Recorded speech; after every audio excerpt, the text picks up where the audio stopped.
Nowadays, when you think of musical feuds, you think of rap beefs. Someone says something about someone, and the other person comes out with a diss track, to which the other person then responds, and I guess we just go and pick a side and decide who won the battle. Kind of like Eminem and MGK, and Drake and Pusha T, you know, that kind of stuff. But feuds like this do happen in the rock and pop community, and when it's a rock artist and a pop artist feuding, it can be a pretty interesting thing to say the least, as this point in time, the rock artist that we're going to talk about was big and well known to the mainstream audience, whereas the pop band was just popping up, and even though they had a few hit songs here and there, they had just released their debut album and people were starting to flock toward them. This is the weird and confusing feud between Linkin Parks Mike Shinoda and the band Chvrches. So, in 2013, the band Chvrches was going to release their debut album, The Bones of What You Believe, thanks to hit singles like Recover, The Mother We Share, and Gun being the main singles for the record. People were hyped up about it. It's brand new synth pop. It's like a synth pop revival coming back in the 2010s. And what does Mike Shinoda have to do with the situation, you might ask? Well, there was an interview he was doing talking about music at that point in time, as he was talking about the upcoming new Linkin Park record, The Hunting Party, and how this time around was just going to be raw, unfiltered rock music. No gimmick, no nothing attached, no super experimentation like they had done from Minutes to Midnight and Living Things. Just straight up, just raw rock and roll. And he had mentioned how, the music industry is just getting to a point where a lot of bands sound the same, and one of the bands he name-dropped was Chvrches. Rock music has gone this direction that's basically become like indie pop jingles. It's like songs that could be on Nickelodeon, Nick Jr. and Disney Channel, and I feel like I can't see myself writing music that's like that. I don't want to follow that trend. Forget it. There's 2 or 3 of them that end up getting on alternative radio 6 months later or a year later. From bands like Chvrches and Haim to Vampire Weekend. There's and I like those records and I like those bands. I always cite those bands when I'm talking about the subject because I do like those bands. I like that style of music or those styles of music.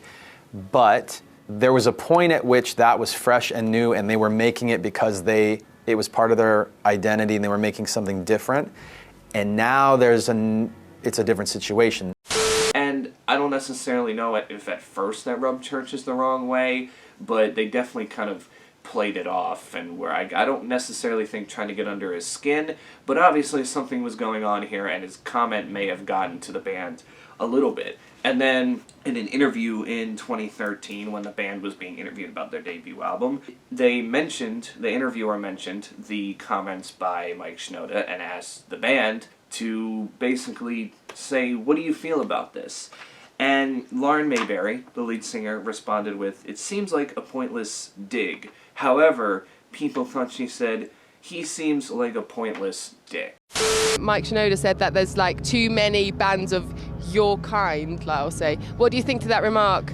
I'm a massive Linkin Park fan. Oh, really? No. Oh, no. I was like, hey up. Yeah.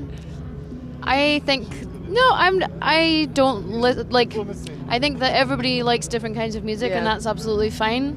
But I call bullshit on that one a little bit because I think it's not a coincidence that his band has a record to sell, and he mentioned several bands that people are writing about. I think it's not an opinion I would worry about hugely because it's not. It's just not my kind of music, I don't think. Yeah. But then that's the point. If you don't like it. They've been on the radio for how many years, and I just don't listen to the radio station. I move on, and I think that's probably a smarter choice than saying something that would be in a tagline. Yeah, definitely. Or maybe the journalist picked that out as a tagline. You can never know. So it seems like a bit of a pointless dig, though. I mean, I don't see what he really has to gain from. I thought so. I mean, it's a pointless dig. So yeah, that part right there, when Ian actually says the pointless dick line, that was him fooling around.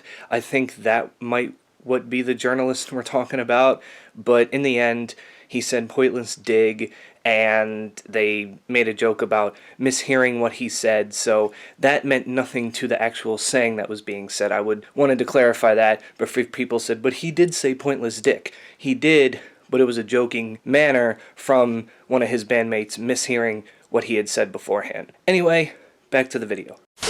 Leading to more feud amongst the fan bases, even though Mike Shinoda never responded to this comment, and it was a misquoted comment that I think was put out there in an article other than being misheard by the interviewer. It just kind of, the fact that it went from like the artists in the bands to now the fan base was when the problem really started. But really, it was a short feud. I think once like 2014 hit, everybody kind of forgot about it because it was just a weird feud to begin with. Nobody really insulted anybody that much. It was just kind of, Mike said something.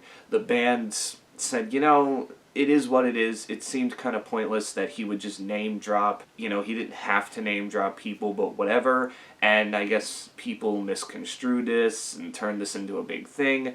But by 2014, it seemed like Chvrches and Mike Shinoda were just done with each other. It's not that they just continued to hate each other. They were just like, that was petty. It's not like the Chvrches' recent feud with Marshmello, 3 years ago at this point, when they did that collab with him, and then he went on to work with Chris Brown and Tyga, and the lead singer especially, Lauren Mayberry, had mentioned that she doesn't agree with what Chris Brown and Tyga did, and the fact that Marshmello would support those types of people who have done bad things like that, including abuse women and have sex with underage women, was just not what Chvrches stood for. It really wasn't. Again, I think it was not a pointless dig.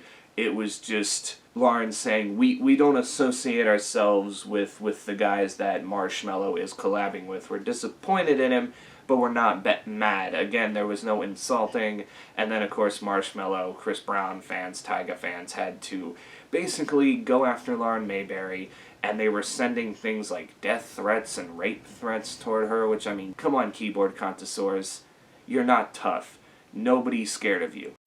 Went on a rant there, but yeah, that feud between them and Mike Shinoda just seemed more pointless than the Marshmello one, because at least with the Marshmello one, I understand. With this one, I didn't really have a side that I wanted to take. I thought they were just both kind of acting like children, like this was like some schoolyard playground exchange, and I'm just like, at some point in time, you're gonna forget about it. So I don't know why Mike Shinoda mentioned Chvrches' name. I don't know why Chvrches had to say anything, because there really wasn't anything to say.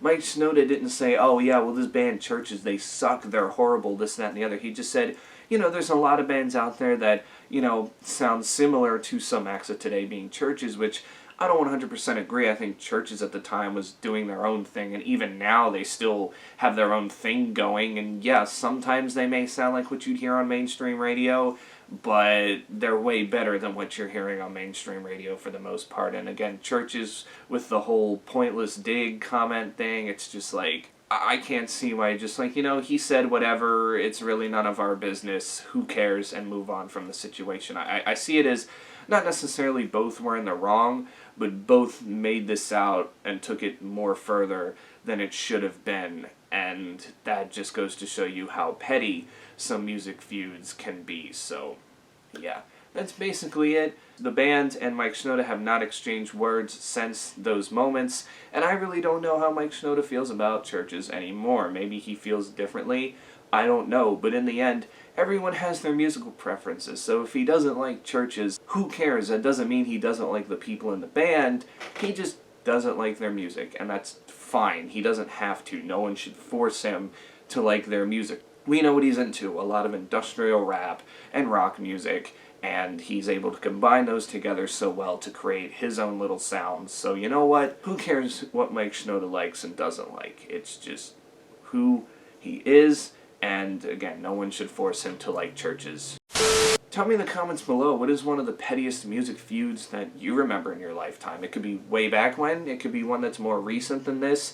Like, can there be anything more petty than this? Probably. I think I've heard of other, like petty music feuds that have gone on over the stupidest crap, but, you know, in the end, some people just have more ego than others, and sometimes they don't take constructive criticism as, you know, insight. They take it as insult, kind of like Gabby Hanna, and then when they think that they're being bullied, they end up being the bully in the situation. Like, I wanted to talk about the Gabby Hanna situation, but it's just, everyone's talking about it. Everyone gets it at this point, and it's just way, way too much. Like, I don't think I could be able to make a full video about it in less than 30 minutes, and I just don't want to... I don't want to make a 30-minute video on Gabby Hanna and how insane she is, because everybody's doing it, and I just don't want to waste my time with that. But yeah, that's it for me. Stay safe out there, wear your mask, and until then, I will catch you all in the next one.